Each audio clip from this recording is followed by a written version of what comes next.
दो सिरों वाला पक्षी। बहुत समय पहले की बात है। घने जंगलों और ऊंचे ऊंचे पेड़ों के बीच एक अनोखा पक्षी रहता था। उसका नाम था भरुंडा।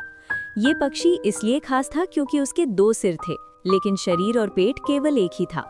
दोनों सिर अलग अलग सोचते थे और अक्सर छोटी छोटी बातों पर झगड़ते रहते थे। एक दिन भरुंडा जंगल में उड़ता उड़ता बहुत दूर निकल गया। तभी उसे एक पेड़ पर चमकता हुआ सुनहरा फल दिखाई दिया। फल देखकर एक सिर बहुत खुश हो गया। उसने झट से फल तोड़ा और खा लिया। फल खाते ही वो बोला, वाह, ये फल तो बहुत ही स्वादिष्ट है। मैंने आज तक ऐसा फल कभी नहीं खाया। दूसरा सिर ये देखकर नाराज हो गया। उसने कहा, मुझे भी वो फल खाना था, तुमने मुझसे बिना पूछे क्यों खा लिया? पहले सिर ने शांत स्वर में कहा, हम दोनों का पेट तो एक ही है। अगर मैं खाऊं या तुम खाओ, फल तो उसी पेट में जाएगा, फिर झगड़ा क्यों? लेकिन दूसरा सिर इस बात से संतुष्ट नहीं हुआ। उसके मन में ईर्ष्या और क्रोध भर गया। वो चुप तो हो गया, लेकिन बदले की सोचने लगा। कुछ दिनों बाद जब भरुंडा फिर जंगल में घूम रहा था, तब दूसरे सिर को एक पेड़ पर जहरीले फल दिखाई दिए।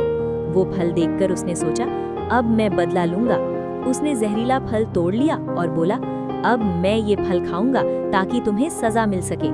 पहला सिर ये सुनकर बहुत डर गया। उसने विनती करते हुए कहा, कृपया ऐसा मत करो।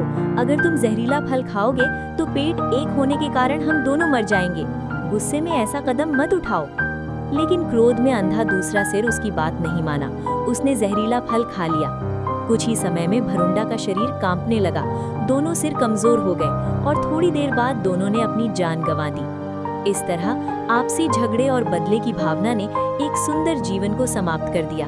सीख, मॉरल, क्रोध और ईर्ष्या हमेशा विनाश का कारण बनते हैं। झगड़ा करने से नहीं, समझदारी से समस्याएं हल होती हैं। जब हम दूसरों को नुकसान पहुंचाते हैं तो अंत में खुद भी दुखी होते हैं।